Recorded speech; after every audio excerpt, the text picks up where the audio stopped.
Happy Summerween! Oh my god! This feels like a Fear Street horror book. Do I start another book? I'm sleepy. I don't know how you make cosmic horror so boring. Hello! How are you all?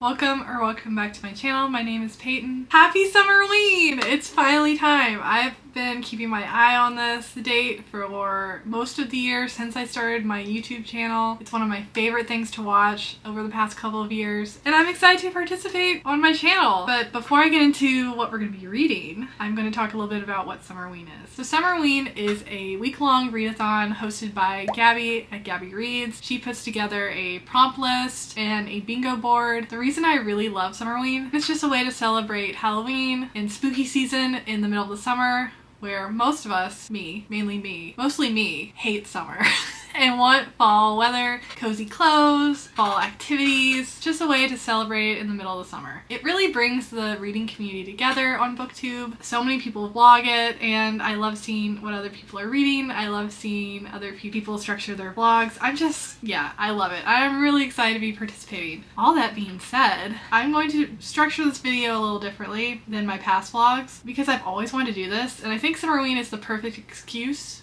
to do this type of vlog. I'm gonna do a 24-hour reading vlog, but because I'm not young and sprightly anymore, I'm just gonna be clocking how many hours I'm reading every day until that gets up to 24 hours. I cannot stay up all night, y'all. It ain't gonna happen. I would be miserable. Your girl needs her sleep, or else she is cuckoo crazy. And I don't want this vlog to become its own horror movie, so no, I will be sleeping. I did curate a little TBR based on Gabby's prompt list. I think most of these will work. Depending on what I'm feeling, I may swap one out. These are the ones I'm leading with for the challenge. The first non-book prompt is read a book in the dark. No problem, gonna do it. Read a thriller or horror book, and for that, I picked Night's Edge by Liz Karen. I want to read this so badly.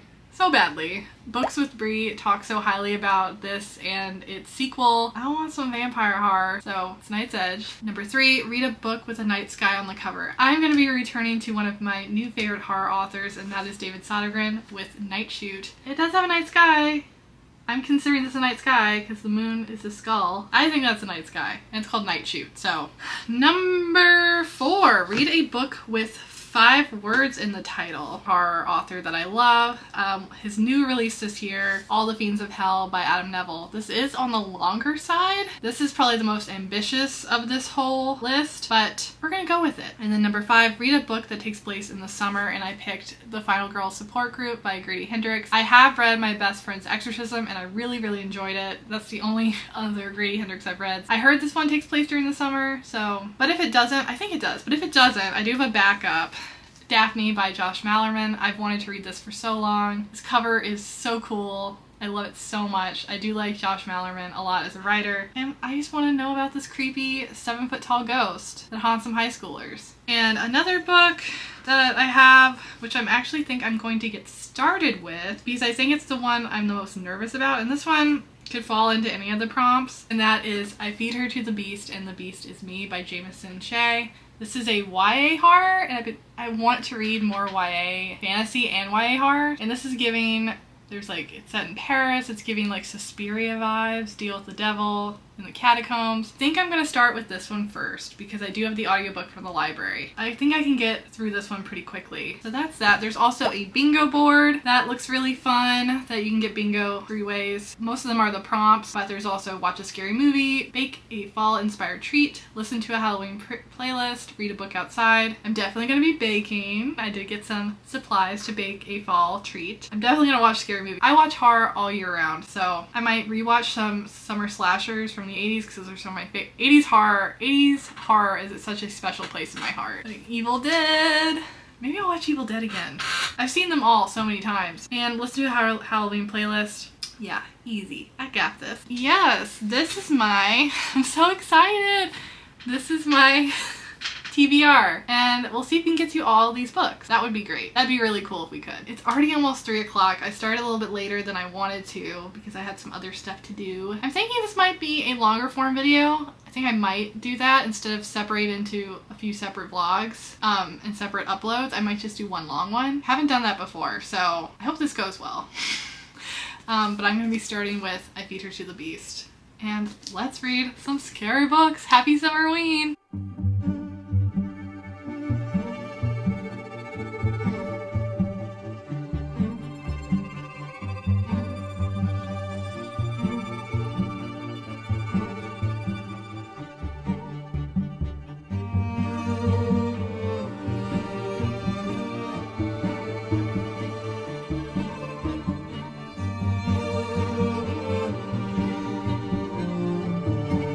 Hello, I wanted to give a little update. I've been reading for about an hour and a half, about a little bit over 100 pages into I Feed Her to the Beast.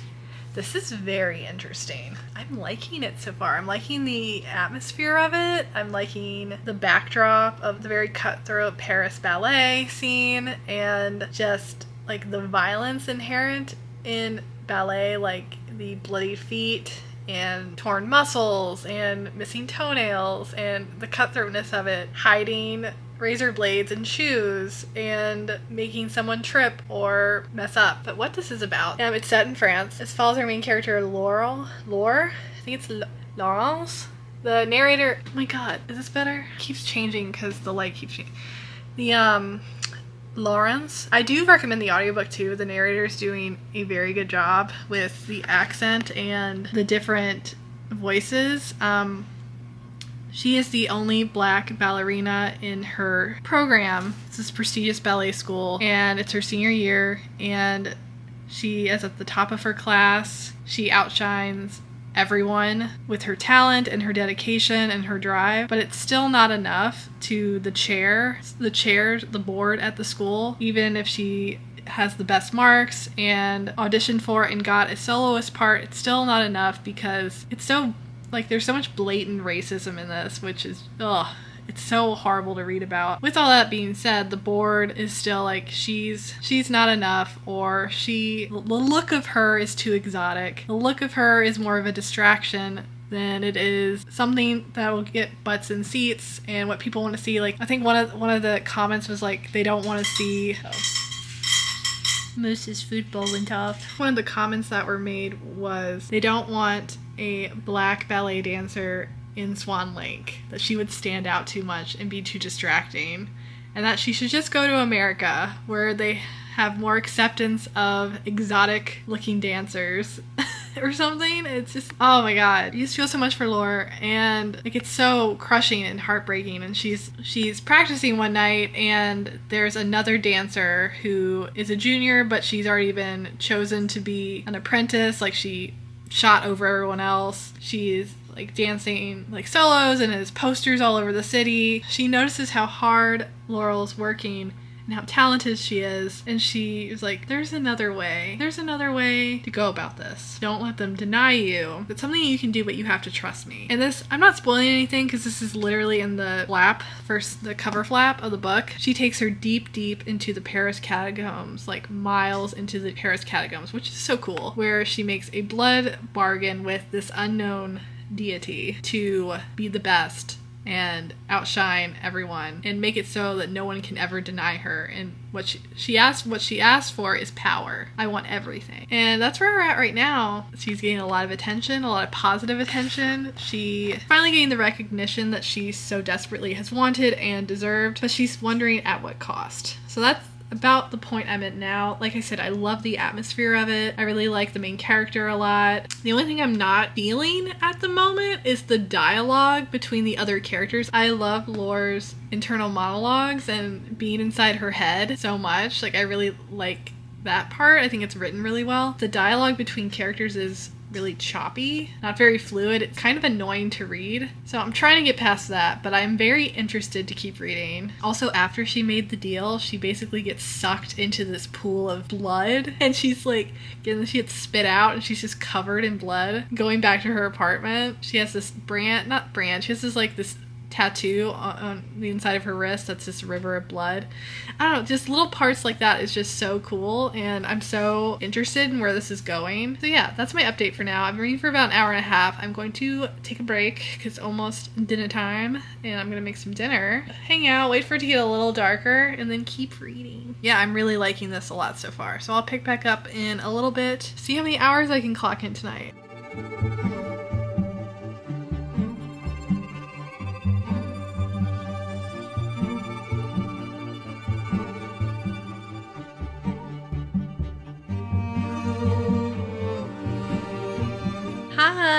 Little update. I've been reading for about a little bit over 3 hours. Y'all, I'm really liking this. Color me surprised. It's not that I didn't have high expectations, it's that I was wondering how much a YA horror could push it, like to the point where I enjoyed it. I like fucked up shit. I like when horror just goes there. On me. Totally on me. This is so good! It's so entertaining to read. I saw somebody when I was looking on Goodreads, somebody said this was like Ace of Spades meets Black Swan. I haven't read Ace of Spades. It's on my list. I really do want to read it. Definitely Black Swan without the doppelganger, but with blood packs with a blood river and ancient deities, some type of evil. Our main character, Lore, has made this blood pact and she's growing so much power with it, but with the power comes a lot of violence. I'm actually surprised at the level of, this is just like a blood-soaked book.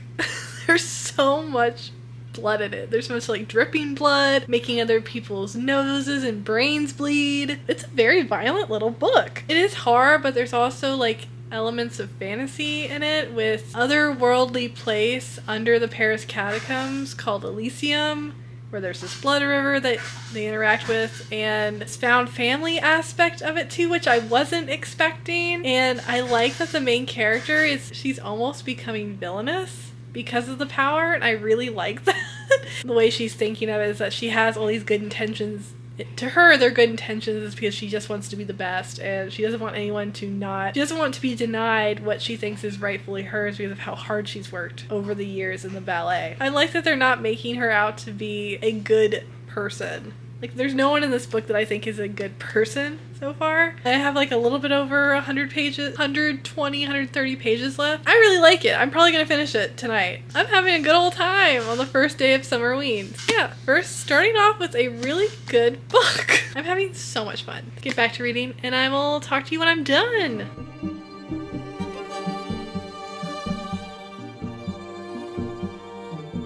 It is a little bit after 9:30. Stop button on my timer at 4 hours and 50 minutes. And I finished I Feed Her to the Beast, and the beast is me. This was really fun. I think I liked the first part of the book better than the second part, for sure. I'm pretty sure I did. Was some of the plot repetitive? Yes. Was a big part of the plot predictable? Also yes. But I still had a lot of fun. I really, really did. Definitely a lot darker than I anticipated being. Got really wild towards the end, and it was an ending I didn't necessarily expect, and I liked it for that. But yes, the writing did become a little repetitive. I kind of got annoyed with the main character, Laura, whereas I was really intrigued and liked being in her head at the beginning of the book. I was kind of sick of it by the end of it, just because of how much power she has now and how she is acting like a god, and it was just like kind of got a little old, to be honest, but I still overall really enjoyed this. Rosie, you making yourself comfy? So yeah, I finished this. I'm gonna stop. I'm not gonna read anymore tonight. I could start another book, but since I got a later start in the day than I wanted to, I think I'm just gonna start earlier tomorrow and hopefully read for most of the day and see how much I can read with that. I don't know what I'm gonna pick next, to be determined, but first day of Summerween has been a success, I would say. All right, I'll chat with you all tomorrow.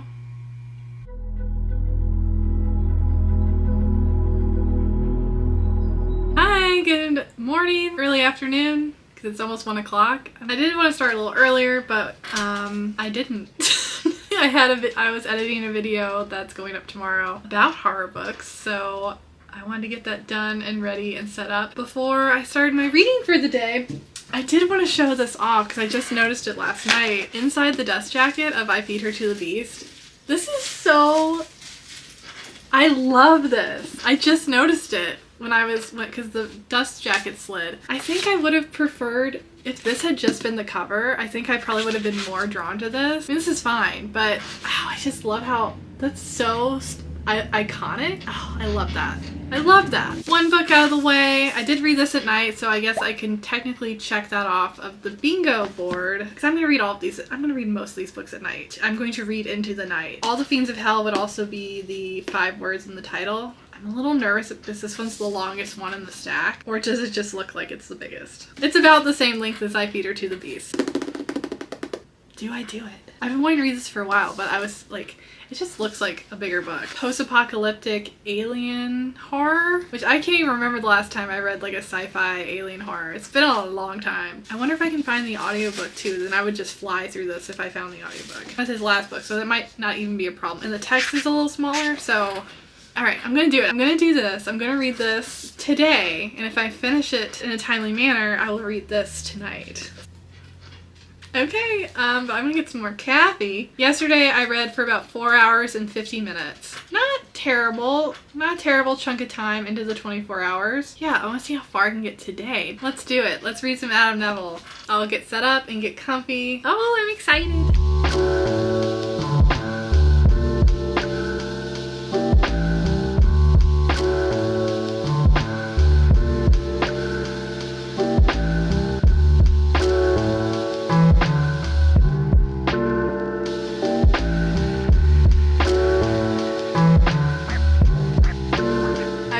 About 2 hours. Oh my god. It's been pretty slow going with All the Fiends of Hell. I'm only about 130 pages in, so there's about 200 pages left. It's very slow going. It is not at all what I envisioned it being. Like, I thought it'd be fast-paced, apocalyptic. They're being chased by these unknown alien-like creatures. I'm a little disappointed, if I'm honest, because the last book I read by Adam Neville, Last Days, I really, really liked. It was much longer than this one. It was almost 500 pages, and there's parts in that that really freaked me out. Sad to say, I haven't really been scared at all by reading this. Book opens with our main character, Carl, who is really sick. He had just gotten this really intense flu virus, and going in and out of consciousness due to his fever. He thinks he's having this dream where the sky blood red, and I don't even know how, he's an adult. I don't know how old he is. He's an adult. In this dream he's having, he sees his mom and his dad go out into the front lawn with all their other neighbors and look up at the sky, and it's like blood red, swirling clouds. One by one, they all start floating. This is on the second page, so I'm not spoiling anything. On the second page. One by one, they all start floating up into the clouds, turning, and it's like they're falling upwards. And it happens to the dogs too, and the cows, horses. And the next day, Carl wakes up, notices how quiet it is. Everything's quiet, and he peeks outside. Everyone's front door is open, but there's no noise. There's no noise at all. And usually there's dogs barking, there's traffic, what have you. It kind of reminded me of the opening. A lot of it reminds me of 28 Days Later, but no zombies. Come to find out, he stumbles upon like these 2 other their kids in the town who are also have been left. And he asks them, it's like, were you sick? And they were also very sick. And like he starts to put some pieces together that whatever has happened, those who were really sick with the virus and down with this fever were unaffected because maybe they didn't go outside or notice what was going on outside. In his dream, it happens very fast. Carl's kind of like useless. Like you don't want him on your side in the apocalypse. Like he's not very resourceful. He's kind of cowardly. Also, I was talking to Luke about this a while ago. I would like to know down below, if there was some sort of an apocalypse, would you want to find others, trust others, or would you want to stay with like your own little group or by yourself? I, for one, would want to be by myself or my own little group. I wouldn't trust one damn person. I would not trust anyone. I think because I've seen so many post-apocalyptic and read a lot of them in like horror movies, like you don't trust anyone. You don't trust anyone. It always ends up horribly. Anyway, kids that he has kind of guardianship over, it's a 12-year-old and a 6-year-old. The aliens, they call them the horrors. They are either blind or deaf. Not really sure how they can see or hear them, but they're like cat serpent-like how they move depending on what shade the sky is, whether it's like a little red or very red, depends on how well you can see them. It's a little red, you can't really see them, but you can see like an outline of them, kind of like Predator, I'm guessing. Very red, you can see them very well, and they're like bright white. They like to toy with their prey, and they like flop them around like dolls. But I don't know, I'm not getting scared. I'm kind of just a little bored, honestly. It's still have over 200 pages left, so I'm just like, oh my god. I'm a little bummed. Is this gonna turn around? It's really good writing. Like, there's no question that he's a really good writer, but damn, I wish this was snappier, or I wish there was some type of edit. Because already I'm like, okay, can we just, like, stop talking about what you're going to do and just do it? Like, I'm getting, like, a little frustrated. I'm gonna keep going. I'm just a little bored, and I didn't want to be bored. Okay, not much has changed since a few minutes ago. Oh, is Mackie sleeping? No, he's not sleeping.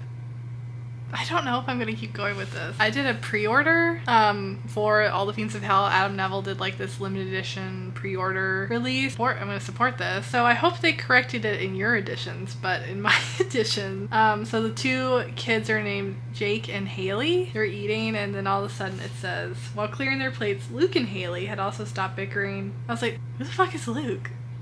Am I losing my mind?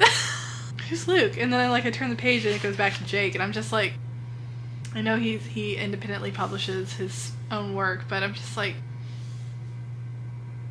I don't know, y'all. I don't know. I'm gonna keep going. Alright, alright, I'll do this. I'll read. I'm on page 141. I will get to at least 200, so that's more than halfway. And I'll see if I want to keep going. Alright, I will check back in at page 200. Y'all!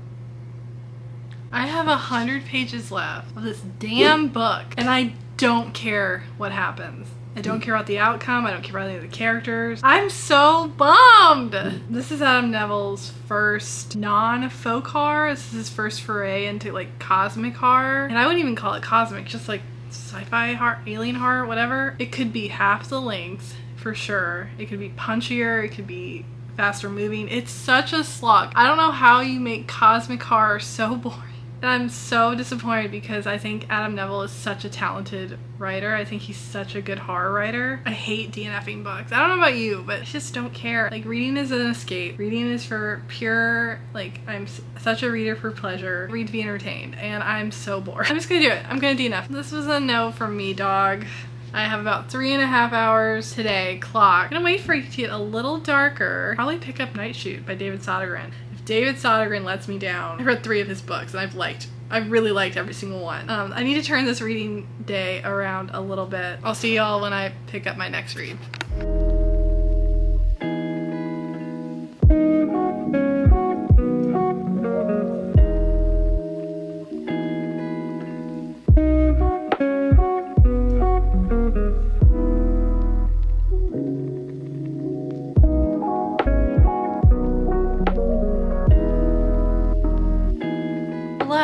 I've migrated from the couch to the moon chair. The dogs, Rosie, I don't want your ladybug. The dogs have moved with me. I've been reading for about 4.5 hours. I'm 80 pages into Night Shoot. Man, oh man, I love his writing so damn much. He has quickly become such a favorite horror writer for me. This is so fun. I love his writing because it reminds me of my favorite horror movies. My favorite 80s horror movies. Also, like, there's a good balance of just really good humor and a lot of gory slasher type horror movie scenes, like kind of campy but so ridiculous that you kind of laugh but you're so horrified too. I'm so interested. I read the first 70 pages so fast. I'm so curious what else is going to unfold, what other bloody madness is going to unfold. So Night Shoot is about a group of student filmmakers. They're in their senior year. This is their final project. The director, Robert, he's like a nepo baby and he's so full of himself, and like, I was in film school very briefly, and I decided not to do it because of students like him, like just full of himself, thinks he is like God's greatest talent to filmmaking, and every idea he has is genius even though it's stolen from someone else. And everything he's like, let's make art, let's make art. Since he is a well-off lad, part of a wealthy family, they are filming at his uncle's property, which is Carmichael Manor.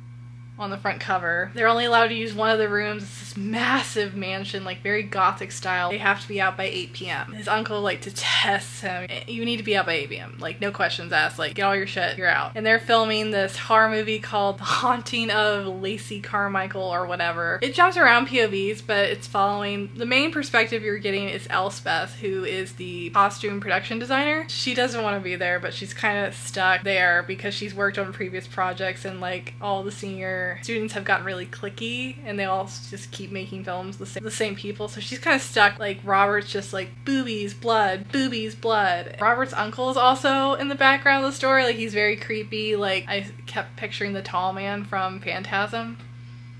And if you haven't seen Phantasm, shame on you. It's amazing. Go watch it. They only have one day to shoot and they ran out of time. They're mad at Elspeth. Robert's like, well, I stole the keys. So we're gonna go back and do a night shoot because his uncle doesn't stay there overnight. He's there during the day and then sleeps somewhere else at night. He doesn't know why. He's like, oh, he's just weird. I don't know. So they're going back to the locked up Carmichael house to do a night shoot to get everything they're missing. And Elspeth is stepping in for the actress because she's kind of been shoved into it. Like she owes everyone. I'm so intrigued. I'm gonna keep reading this and I'll probably finish it because it's a little bit over 200 pages. It's not long, so I'm probably gonna finish this and end day 2 of Summerween on a better note. Gonna chill with the doggies.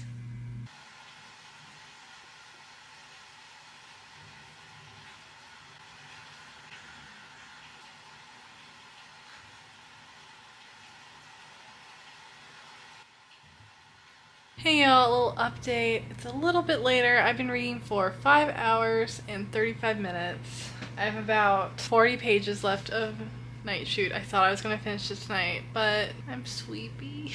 I'm so sleepy. If I had just gone with my gut and probably stopped reading All the Fiends of Hell, I probably would have finished this tonight, but I'm sleepy. So, anywho, this is a blast. Oh man, did I mention he's an extreme horror author? If you haven't watched my vlogs before and heard me talk about his books, he is a extreme horror author. This one is leaning more extreme than the other ones I've read. This does have pretty good kills in it, but definitely check trigger warnings because there's a couple things I wasn't expecting. But I'm having a great time. This is super fun. I wish I could stay up. I'm so close. Look at that. Hi, sweetie. Rosie's sleepy, go to bed, and wake up early. So I'll finish this in the morning and check back in what our next read for Summerween will be. But I'm happy. I read 5.5 hours today. I will talk to you all tomorrow. Hello! It's the next day. I did get up early this morning and I did finish Night Shoot. This was really fun. I really liked it. I didn't like it as much as his other works I've read. I think the beginning, and I know it's intentional, I know it's like a commentary on the genre and that time period of horror. Like the main male character is so misogynistic. Like it's almost too much. I know it's the point, but that doesn't make it pleasant to read. The gore was great. The kills were great. I really liked the story. I like how it all wound up together at the end. This was super fun. Very quick read, very fun read. Love David Sodergren. I will continue to read more, if not all, of his work. He just gets the kind of horror I really like, and he's a big fan of 80s horror too and a lot of obscure, weird films, and I like his humor in his books. It's not cheesy or over the top. I just have a blast reading his books. So, that's and that. I did try and read more of All the Fiends of Hell. I think I'm just gonna chip away at it because I only have like 100 pages left. So I've read for about 24 minutes today. I went and got brunch with some friends, which was really needed. I'm full of sugar and carbs and I feel great. What I have left is these 3 lovely books. I know Daphne and Final Girl Support Group take place during summer. I don't know when Night's Edge takes place during. It doesn't say on the synopsis, but this is the one I'm the most drawn to, even though I really love Josh Mallerman and Grady Hendrix. This is a new author for me and I've heard really good things. They're all roughly, I think, about the same length. So, I think I'm gonna read Daphne next because this takes place during the summer and this is the one that's calling to me the most. 250 pages and pretty big text, so I think I can read this one today. That would be great. I want to do some baking. I have a recipe for apple bread that I want to try from Butternut Bakery. Put her right here. I really like her recipes. Try and make that today, but I need to chill for a bit. I need to drink some water. It's really hot outside. I was running around and I've had a lot of coffee. I think I just need to but I'm gonna chill for a bit. Then we're gonna start Daphne. I'm really excited about this one.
gotta get some WD-40 for this damn chair.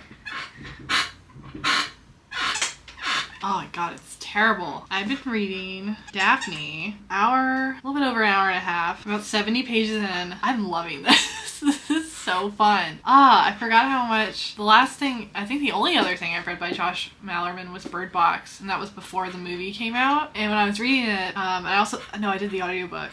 When I was listening to it, I was like, oh man, this would be such a cool movie. And then years later, they made a movie. I can't stand Sandra Bullock, but I still, they did it. It was it was fine. I didn't like that they changed stuff. Anyway, I'm getting off track. Daphne. This feels like a Fear Street horror book. And I mean that in the best way possible, because I grew up reading those and getting freaked out reading those in my bed at night. This is like screaming that, like a Fear Street summer horror. Like, this is a Netflix adaptation waiting to happen. I got really creeped out in a few spots. I'm only 70 pages in. I'm hoping it's going to keep that up and this will be a fun one. Daphne is about a women's high school basketball team. The main character is Kit Lamb, who is a superstar, and it's the start of summer, and this is the last summer she'll be with her friends in this really tiny industrial town. She's kind of mourning that and, nervous about that. And Kit has really bad anxiety. I already tabbed a few spots because I really like the commentary on that, and I resonate with Kit so much, and I think overall this is a metaphor for anxiety. Well, let me back up.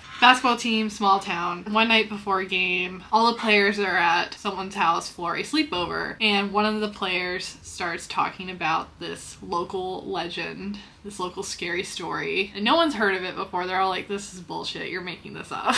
Like, this is stupid. And she starts to talk about Daphne, who was this loner back in I think it was the 80s, early 90s. This loner. She was 7 feet tall, gangly. Everyone thought she was a freak, really creepy. She was decked out head to toe in denim, and had patches on it. All her favorite bands. Makeup on her face, it's black and white. Similar, they say similar to Kiss. And Kit is like, is Kiss metal to her parents? It's said that some people in the town killed her, and I'm not spoiling anything. This isn't the first 10 pages. Anyway, can you imagine what a fucking terrifying ghost that would be? A 7-foot tall woman with long stringy black hair, clad in denim. It has Kiss makeup, but it's actually scarier than Kiss makeup. Kiss starts to feel, she's really nervous now, and we shouldn't have told this story because she can't stop thinking about Daphne. And that's the thing, if you think about Daphne, she will she will hunt you down and she will kill you. Kit's wondering, it's oh my god, did we do this because we were there when she told that story, and now we all can't stop thinking about her. So if we think about her, it's like a herd effect. Everyone will think about her and be scared of her, and then she won't stop coming. About 70 pages in. It's super fun. I'm really glad I picked this one up. It is also screaming summer. Fear Street summer horror.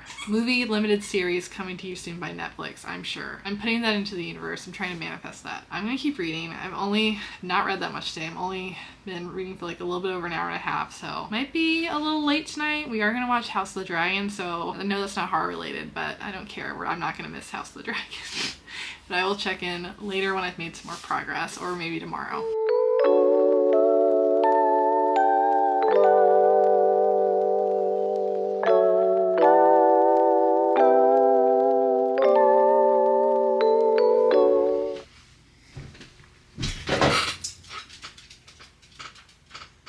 Just ignore. I'm stinky and sweaty and just got back from the gym, so didn't feel like getting in the shower yet. I checked my email, and just a little update. The apple bread, some of the best. That recipe's bomb. Adding applesauce, game changer. It's so delicious and moist. It's like an apple cinnamon roll. It's so good. Delicious. I haven't baked in a while, so that was really fun. Update, I did stay up a little bit later. To stay up for an extra hour last night. So we are at 13 hours and 3 minutes. So I got some reading to do. Some serious reading to do before Thursday. I'm fine. So I'm about exactly halfway through Daphne. This is so fun. Josh Malerman, man, you're great. While I was at the gym, I was watching some of y'all's Summerween videos so far. Oh my god, they're so good. Y'all are so creative. And Katie, she's daily vlogging. What a boss. She's the best. Her vlogs are just so funny, and she's so real, and it's you're hanging out with one of your close friends. So big shout out to Katie. I don't think I could do that. every day.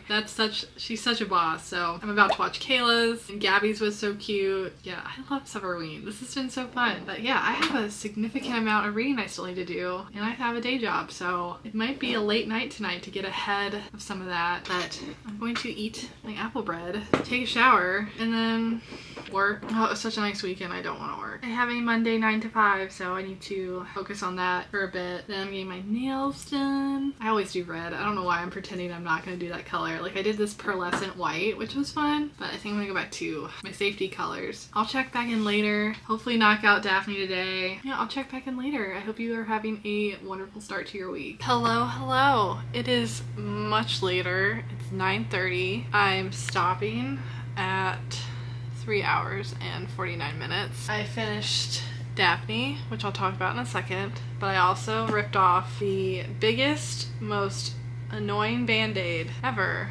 I finished All the Fiends of Hell. Should I finish this? Did my opinion change? No. I'm like so angry. I felt like I was reading for 800 pages. Like, it was just such a slog. Like, I get it. It's not supposed to be like Blockbuster, Alien, Independence Day, whatever. Start was very strong, and then it was just less and less interesting as it went on. And it was just a series of vignettes that were strung together and not a very cohesive, readable story. It was very... I don't even know what I'm gonna rate this because I didn't like it. I didn't like it at all. It was so boring. I don't really have anything else to say about this. Daphne. I thought this was going to be an easy 5 stars. So vibing with this. Reminded me a lot of Fear Street. The kills were really brutal in a few places. There's one especially I was like, damn! Then the ending happened. And you know, because I'd seen a few people review this. They all were like, it was very mid. They didn't like the ending. I didn't like the ending. I think he absolutely fumbled the ending. He didn't get the layup. Boo. Like, I really liked Kit, the main character. I really liked being in her head. I liked her journal entries a lot. I liked the mystery. I thought Daphne was like a really cool ghost, and I don't know, the whole town was wrapped up in it so much, and commentary on anxiety and mental health. I was like, oh, this is great. I really liked it. The ending, it's so fast, whiplash fast, and then it's just over. 'Cause to me, such a lazy ending. Up until like the last 30 pages, a really well-paced story. I don't know, maybe three and a half stars. Man, the ending just brought the whole thing down. Okay. Do I start another book? 9:30. I'm still mad. Like, I finished All the Fiends of Hell like 10 minutes ago, and I'm so mad about it. So I have Knight's Edge and Final Girl Support Group out of my stack. I think I've already fulfilled, let me check. I think I've already fulfilled the prompt list. Yeah, I've already fulfilled the prompt list. Let me check bingo. Did I get bingo? I haven't even looked. I've gotten bingo.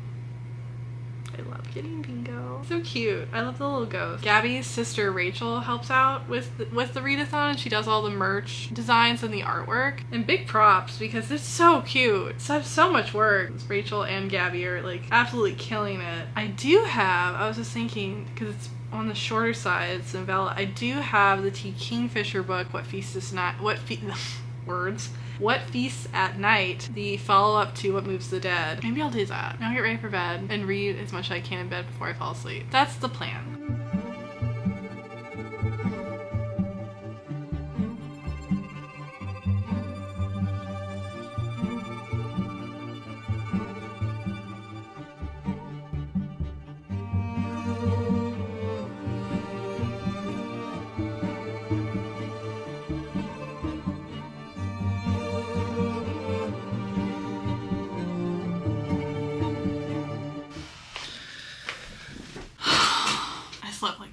Last night. I have to go to work today. I have to go to the office today. I don't know why I started a new book last night. I don't know why I picked up another book in general. I only got like 4 chapters into What Feasts at Night. I love T. Kingfisher's writing. It's so atmospheric. I'm very interested already. I like being with Alex and Hob, just being in this weird little world again. No, I'm so tired. It's gonna be a rough day. I don't remember how much time. I'll put the total right here, but I still have like 6 or 7 hours left of reading. That's fun for me. when you're tired. So I'm hoping I can come back. Whenever I come back and take a wee little nap and then read the rest of the night. Besides this one that I added to the TBR, Night's Edge and the Found Girls support group. See if I could finish this up in the time allotted. We shall see. Back to go to work. And it's already like so freaking hot and humid and I'm like, my forearms are getting sticky. Oh, my makeup's gonna, oh, my nails. I thought it was gonna be more of like a red, pretty orange. It's more of a pinky orange. It's still fun. It's still fun. I'm just so irritated right now. So irritated by like everything because I don't like being hot and sticky. I hate summer so much. All right, I gotta go. And I'll check back later. Some more reading. Hello. It is much later in the day. It is after 5. And do you ever have those days where like you love your job, but there are still some days where your job just makes you like rage inside? I'm just like, ah! A lot of just like, oh my god! And I didn't sleep well last night. And I wonder whose fault that was.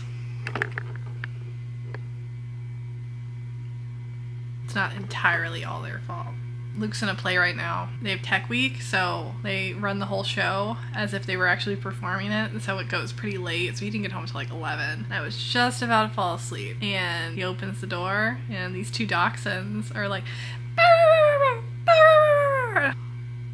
so yeah, I don't know how much reading we're gonna get done tonight, but I feel like if I can read for at least 3 tonight, 3.5, I can just get that done. I'll feel very good going tomorrow, and then Summerween will be over on Thursday. It's been so much fun. I just had a poopy day today, and I'm trying to be positive. I've just had a bad day. It's not a bad week. It's not a bad year. It's not a bad life. But I try and tell my little anxious self, and when I have days like this, it's just a bad day. So I'm going to keep reading. I think I'm going to keep reading What Feasts at Night because it is pretty short, and I think I can finish this tonight. So I'm putting on some ambiance. Probably get another slice of apple bread because it's so good it should be against God. It's so good. And I'm currently nap trapped by these 2, so I think I'm just gonna stay put and read goblin mode, and I will check back in when I have more to say because I think I've been talking so much all day long that I just need to be quiet and read my little book.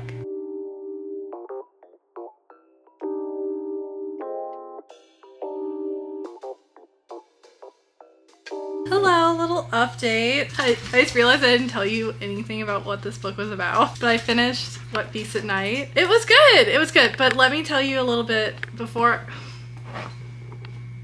Does anyone else have Velcro dogs? Okay.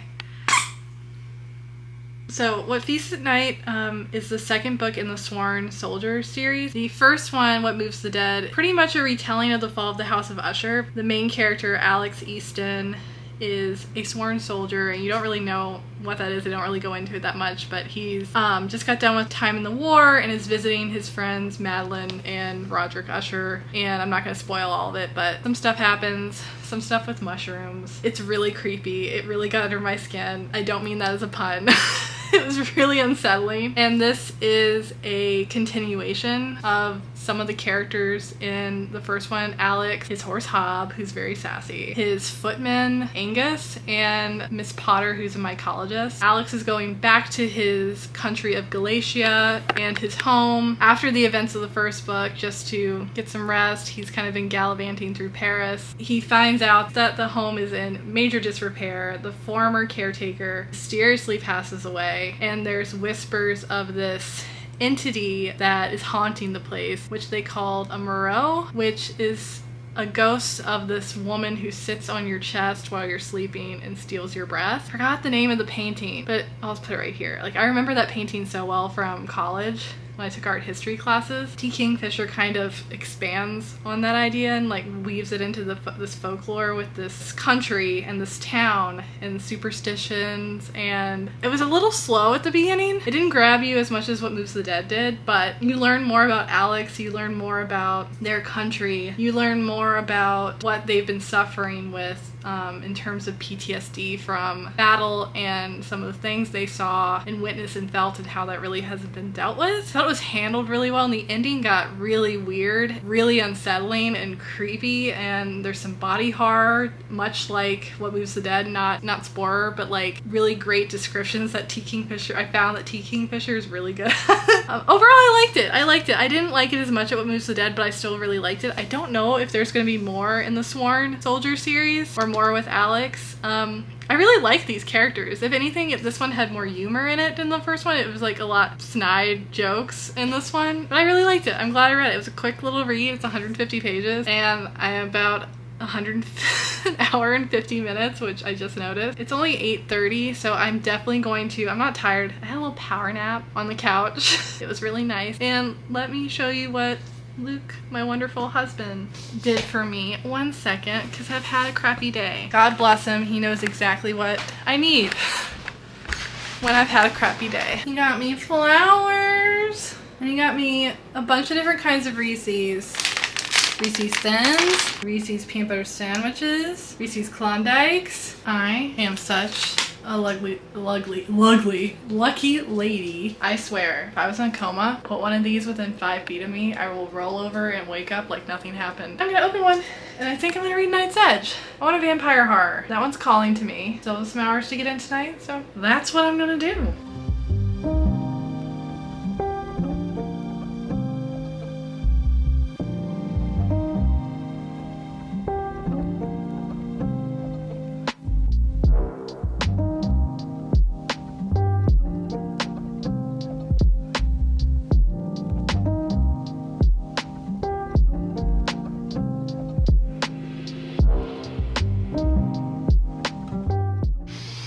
I want to give a little update. I'm on page 87 in Night's Edge, and it's about a little bit over 3 hours.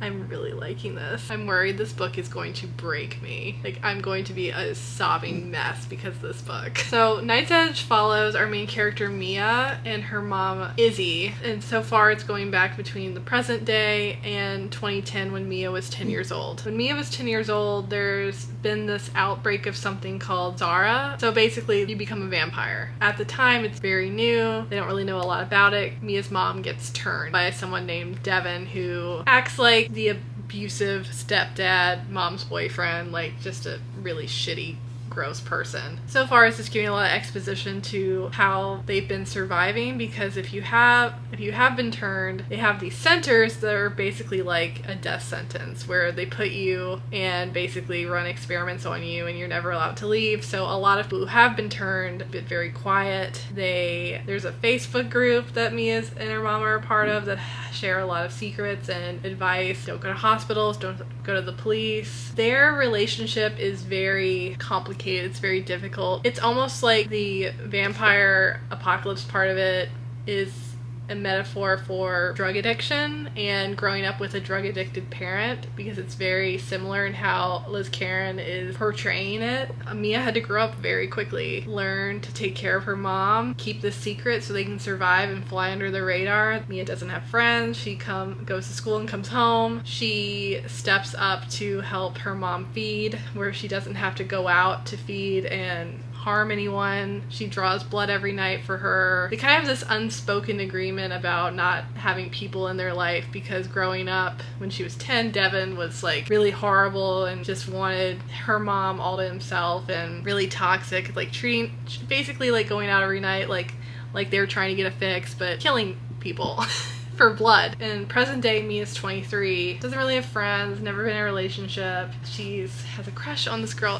who works at Starbucks named Jade, and they started flirting, and it's really sweet. I really love how it's written. I'm so engaged. I'm so hooked. I'm getting kind of tired, but I do want to keep reading for a little bit. So yeah, a little bit over 3 hours, so I want to read for a little bit longer. And yeah, I'm having a great time reading this. I'm really loving it. I'm worried it's going to crush me, but I'm so intrigued and want to keep reading. High hopes. High hopes. I don't want to get my hopes up too much, but hoping this will be really great.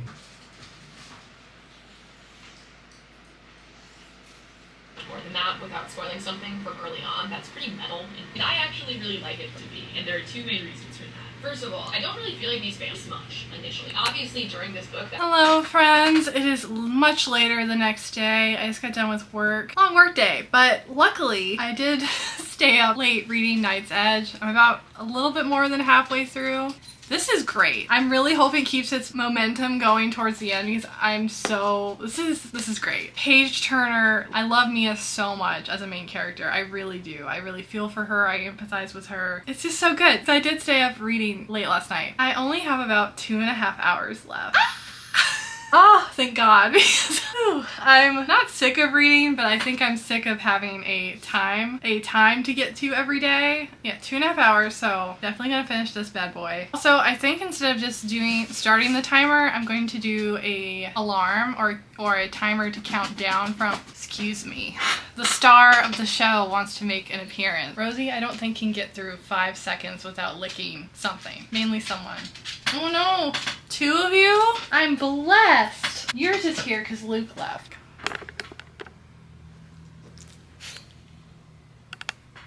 So I think I'm just gonna do a countdown from 2.5 hours. Let's do that. So that'll save me from doing more math. That's easy. That's easy. 2.5 hours. Let's watch. I don't know how much time will be left by the time I'm done. Unfortunately, I doubt it will be enough time to start and finish Found Girl Support Group. I am going to read this month. I just don't know if I'm going to read it for this vlog. So sorry if you were dying to know my thoughts on this. I don't think any of you were.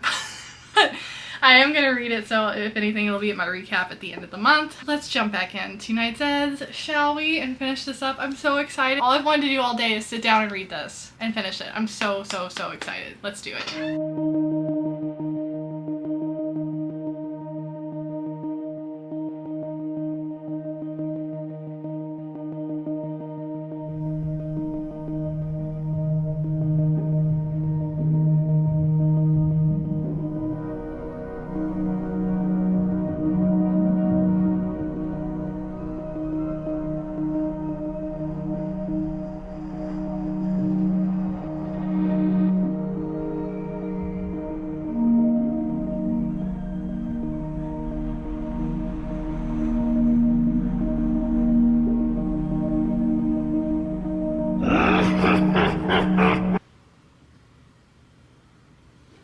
Y'all, 5 stars. 5 fucking stars. I loved this so much. I love this so much. I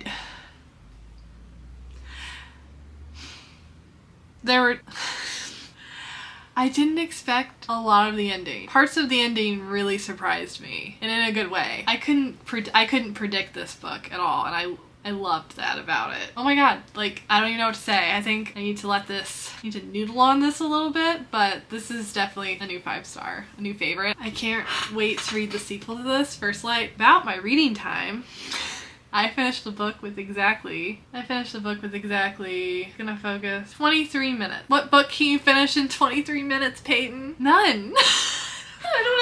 I don't have anything that short to read. And I did it. I read for, I can't even say it because 23 minutes. I mean, I could have lied. I could have just like had it perfectly timed with it counting 3, 2, 1 and then close the book. I'm not that good of an actor. I'm glad I ended on this though. This was the only 5-star I read. I need to noodle on my thoughts a little more on this one, but that's all the reading I'm going to do for this vlog. And I will wrap this up tomorrow. I'm hungry and a little sad because of the book. I'm gonna go eat some Reese's because I have a lot of those now. So, oh, good.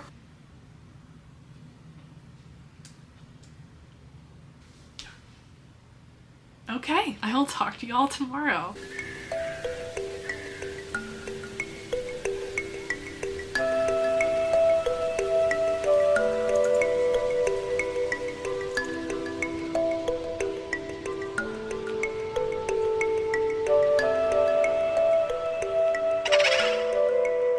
Hello, we are at the end of the vlog. I read for 23.5 hours. Am I a little annoyed by it? A little, but I mean, that's just how the cookie crumble. That's just how the cards were laid. But let's go over the books I did read during this 24-hour reading vlog. I got a lot of reading done. I'm proud of myself, so I don't even care. I read a lot of books. A lot of books I've been wanting to get to for a while. I had some disappointments. I had some big surprises. I have a new favorite. I'm not really mad about it. First one I read was I Feed Her to the Beast and the Beast is Me by Jameson Shea. I love this. This was such a big surprise. The sequel to this, I didn't know there was going to be a sequel, but the sequel to this is coming out in November. daughter following the same character. I think just a continuation of her story, and I'm very excited to read it. I really like this. This was such a big surprise to me. This was a gift to me for Christmas, and I just wanted an excuse to read it. Like I said, I haven't really been gravitating towards YA, but I think I'm going to change that because of this book. And I read Night Shoot by David Sodergren. I did really enjoy it. Very over the top, very gory, very bloody, very ridiculous. Wasn't my favorite one that I've read out of his work so far, but I did really enjoy it. Going to continue to read more of his work and some of his backlog and any new release he has. I'm just such a fan of his writing. Biggest disappointment, All the Fiends of Hell. I'm so upset about this one. I didn't love it. Don't even know if I really liked it. Like, hate is a strong word, but I'm just severely disappointed about it. I feel like I am in the minority because this still has such a high rating on Goodreads. If you like Adam Neville and like alien horror, more of a slower paced alien horror, maybe pick it up. Wasn't what I was expecting at all. Yeah, very bummed about this. I will probably be unhauling this, unfortunately. I only keep books I want to reread, and I just don't think I'll ever pick this up again. Daphne by Josh Malerman. You know, the more that I've sat with this, even though I didn't love the ending, the more I've sat with this, the more I like it. Josh Malerman, I just really like him a lot as an author. I thought this was super fun. Just gave me a lot of good nostalgic feels and the reading experience. Yeah, I want to read his newer release, Incidents Around the House, and more of his backlog too. I've only read Bird Box, so I'm definitely gonna pick up more of his work. This was super fun. Really good, easy, quick, bloody, gory summer read. It reads really fast. I really enjoyed it. The unexpected book that I threw into the TBR. What Feasts at Night by T. Kingfisher. Yeah, really liked this a lot. I liked that we got to know Alex a little bit more. To the end got kind of crazy, like with some body horror and like weirdness. Yeah, this was fun. T. Kingfisher is just such a fun writer. Excuse you. And my favorite book of this entire vlog, one of the best books I've read this year for sure, Night's Edge. Finished it last night and I thought I'd have more to say, but I think I'm still just a little I think I'm still processing it. I just loved it. I love the main character. I love how she turned this complex mother-daughter relationship, injected this vampire apocalypse that's been going on, like kind of like pandemic, but with vampires, and like the mom is just, both the characters are written so well. The mom and the daughter are written so well. And there's stuff at the ending that I did not expect to happen that just floored me. And I think it made it such a satisfying ending. And I just reserved the sequel at the library, First Light. I'm gonna read it like as soon as, I'm so excited to get my hands on it and read it. Overall, I think this was a pretty successful reading vlog. I'm really proud of myself. I don't know when or I'm gonna do another 24-hour readathon. It was pretty, like last night when I finished it, I was like, man, I feel like I still should be reading. Before you say anything, yes, I had 30 minutes left, but what was I gonna read? I feel like guilty. I still should be reading. Like, I've gotten in this habit of reading a certain amount every night, like I do normally, but I guess I haven't been really aware of like the time, so I'm glad to be free of those shackles.